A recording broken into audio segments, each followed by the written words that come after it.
Welcome back to the Mid-Year YouTube channel. In today's episode, I want to answer one of my bigger questions I get asked all the time, is why don't I give out birdcage dimensions and how do I figure out them on my own? So be sure to stick around. So the short answer is I don't give out birdcage dimensions because I don't want to give you wrong information and have you build a car wrong. Because I've made my own little cheat sheets off of cars that I have done. You can see they're old and tattered. This is just stuff I figured out along the way. And not all of it's right, because as far as I've found, you can't find the actual blueprints of how to do these like you can a chassis or other parts. They just don't exist.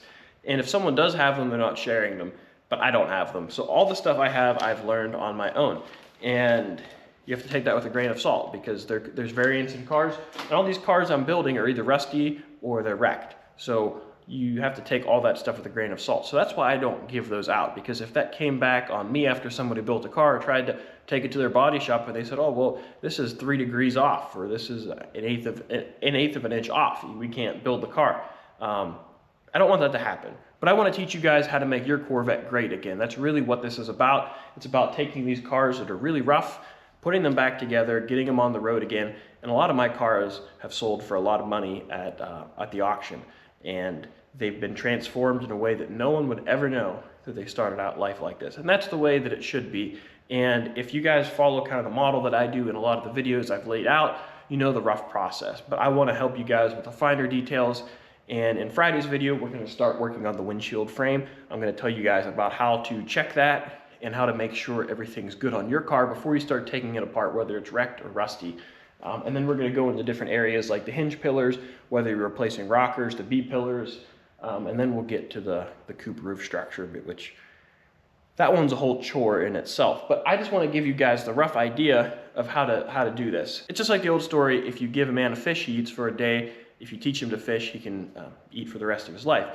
And you guys may only be working on one car, but the whole point of this is to be able to understand your car, because if you truly understand, you can problem solve. If you can think outside the box, you'll be able to build your car, and any little hiccup that you come across, you'll be able to figure out, you'll be able to prioritize it. Is this a low-level problem, or is this a high-level problem that I need help with? You'll be able to analyze that and understand how to do this. So I don't want to make this into like a college course, but I want to give you guys the tools you need to complete this, because I am a mechanical engineer, and I don't know, I feel like the gears in my head turn a little different than some other people's, and I want to try to teach you guys how to do some of that. And I'm not insulting anybody's intelligence. I know a lot of you guys can do this, but if you watch this series, I want you to be able to think differently about these cars before you take it apart, because all the information you need is in this car. Either one of these cars that are around me, you'll be able to get all the information you need to rebuild your birdcage before you take it apart. But if you cut everything up,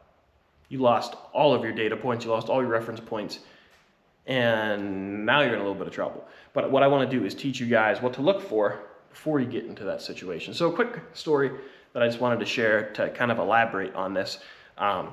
Whenever I was in college, I started off at a branch campus, then I went to University of Pittsburgh, Maine, for the next 3 years. And that transition was a little bit tough. I definitely struggled. It was a lot harder whenever I switched to the main campus, and I struggled with a couple classes. So the homework was generally worth about 10% for each class, whether it was math, science, statics, whatever. So what we'd found is there are solutions online that you can get on Chegg to make sure that if you have this problem, you can find out a worked out solution online and make sure yours is right, because we wanted to get all that 10%, because that could have added up to a letter grade and that could have really helped. So we were thinking about it like that, but very soon the problems got harder. We were running out of time. You know, all of our classes were giving a lot more homework. So we started leaning on those answers a little harder than we should have. Maybe on one question on the homework we didn't understand, we really leaned on Chegg hard for, and we were like, oh yeah, I understand it right here.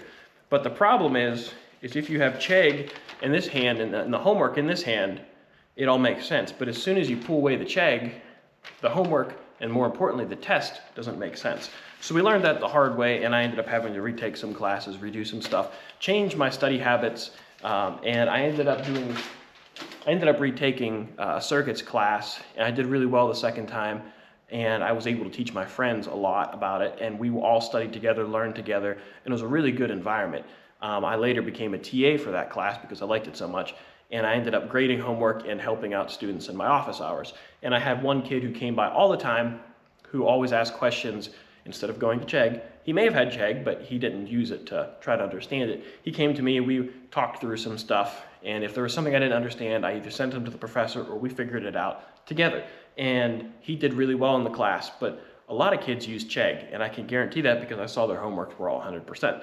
And I had these girls come up to me and they said, how can I do good on the test? After they got like a D on it. And I told them the same thing about Chegg. If you want to understand it and you want to use Chegg on a problem, say you have number 11 on your homework, use it on number 10. Try to understand number 10 and apply it to number 11. Then if you get the right answer, you're good. But if you don't, you either come to me or you come to the professor and we can figure it out from there.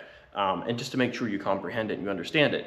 Well, the professor later in the semester decided that since everybody was using Chegg and the tests were really bad and the homework scores really high, he said, I'm only going to give credit if you get the right answer. There's no partial credit.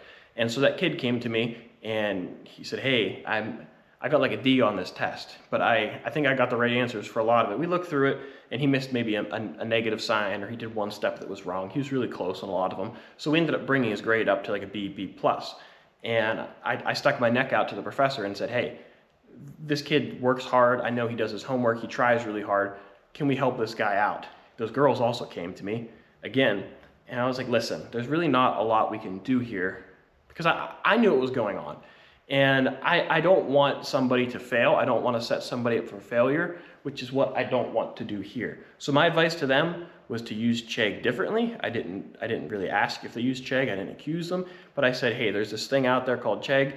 Use it if you want, but this is what I've learned through my own personal experience. And that's what I've learned with these cars, that if you take measurements and say you tack something and your pillar moves, or say you take a measurement from something but you didn't realize that they're both tapered and you didn't set your tape measure in the right spot, you're in trouble. Or if your jig's adjustable and it moves a little bit, well, then you're in trouble. And that's what I don't want to happen here, because when my channel was small, it was still a problem, but I've developed more of a reputation. I don't want that to go away. I don't want to have problems with that, and I want to help people out the best way I can. And I think the best thing is knowledge. Knowledge is power. The whole goal about rebuilding these cars is to fix them and get them back on the road and make them as nice as possible, or as nice as you want it to be, which we can make these cars just as good as they were whenever they were built originally. So that's the whole plan with this series. That's kind of why I had that long-winded story that I just wanted to share.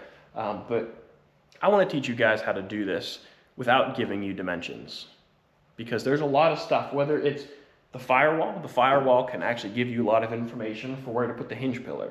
The hinge pillars and the firewall together can tell you kind of how they're spread apart.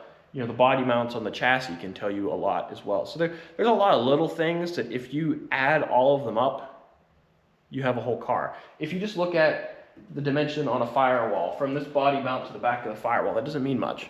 But if you add it with the fact that the firewall mounts to the hinge pillar, boom, you figured out your hinge pillar location based off of that. So there's a lot of little things that you can figure out that we'll talk about in upcoming videos when I drag this car out, which will be next week's video.